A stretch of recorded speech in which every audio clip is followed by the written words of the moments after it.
Today is National Bosses Day. Some are definitely better at the leadership role than others. Tom Gimbel of LaSalle Network joining us to talk about some of the top traits in a manager. Hey, Tom. Great to be with you. Great to have you here. First of all, bosses a lot of times get a bad rap. They're not all bad. I like to think that's true, that they're not all bad. And Because you're a boss. they're pretty darn good, Micah. I think you were just saying that about your boss earlier, that Yes. that they're pretty good. Yes. So, yeah, I think that the ability to develop people, to manage, to work with people, to be a good listener, and to have strategic vision, it takes a lot. It's just a lot of skill sets combined into one person. And I think that they don't get enough credit when they're really doing a good job. We have a bunch of things that they should work on. But first, I'm going to ask you, who do you think's a better boss, a woman or a man?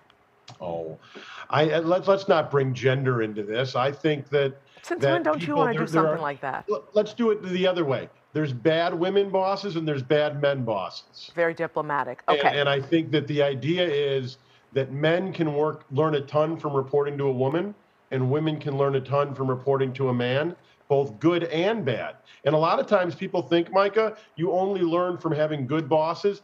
I'd tell you learn just as much from a bad boss.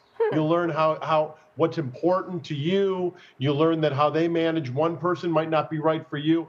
Too often we're looking for a one-size-fits-all and how it affects me, and it better be perfect, instead of looking at its totality. Okay, so they need to give clear direction.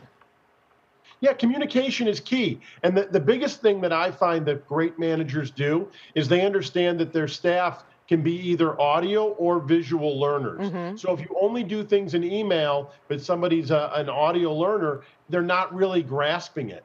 And I think that that's a really important aspect. Or if they only give direction verbally and somebody's a visual learner, they need to put things in writing. So there really is a lot that goes into this. It's really important. So you need to do both.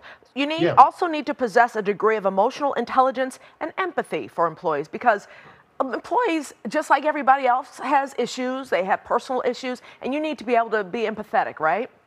Absolutely. I think the number one thing, and a lot of people don't have EQ, staff and management. It's a hard skill to have.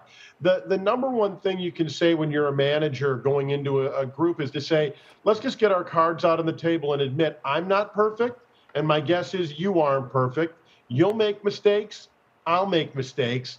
The key is when one of us makes them, let's admit it as soon as we realize it and move forward. The more we internalize it and try to suppress it, the worse the relationship's going to be. But we have to just acknowledge that mistakes happen. No one's perfect. Right.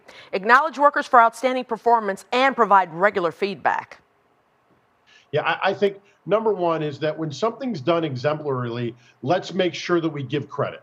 And that's public credit, and say it. If someone's just doing their job, the same thing, we don't need to make mountains out of molehills, right? Let's not overly congratulate somebody for showing up on time. But if they do a project and it's 3 weeks ahead of deadline, let's make sure that we give a round of applause in front of their team for that.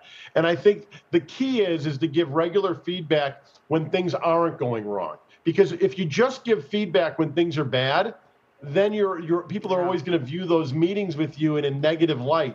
But if you have a regular cadence every week, every other week with your staff, then when you have to deliver bad news, they know it's part of the regular feedback and you're not just harping on them. Yeah. And prioritize networking and encourage responsibility. You have to realize that everybody's brain processes things differently. And not everyone understands why networking and learning from the outside world is really important. And also to make sure people understand their responsibilities.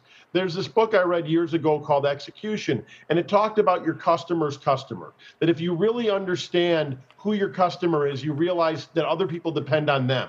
And whether it's internal customers or external customers, if you realize that other people have things going on, that the work product you do, it's not just about the next person, it goes down the line.